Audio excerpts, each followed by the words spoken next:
L'enquête avance 2 jours après le crash dans les Alpes françaises, Anne. Et oui, le copilote soupçonné d'avoir précipité l'avion contre la montagne en tuant 149 personnes a caché un arrêt maladie qui lui avait été prescrit par un docteur.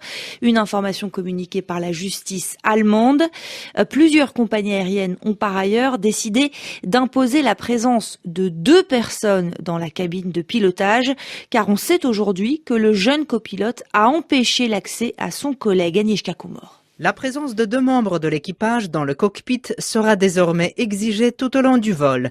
La mesure entre en vigueur immédiatement, a annoncé la ministre des Transports canadienne, quelques heures à peine après qu'Air Transat et Air Canada ont décidé d'agir en ce sens. Plusieurs compagnies aériennes européennes ont suivi, EasyJet, Norwegian Air Shuttle, le transporteur français Corsair, le britannique Thomson Airways, l'islandais Icelandair et le letton Air Baltic. Pareil pour l'autorité aérienne autrichienne et la Fédération allemande du transport aérien. Air France préfère ne pas agir dans la précipitation.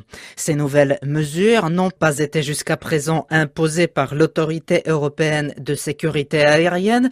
Ce n'est pas le cas aux États-Unis. Depuis le 11 septembre, un membre de l'équipage doit impérativement s'installer dans la cabine lorsque l'un des pilotes en sort. En Europe, rares sont les compagnies pionnières en la matière, parmi elles la finlandaise Finnair, la low-cost irlandaise Ryanair et la compagnie espagnole Iberia.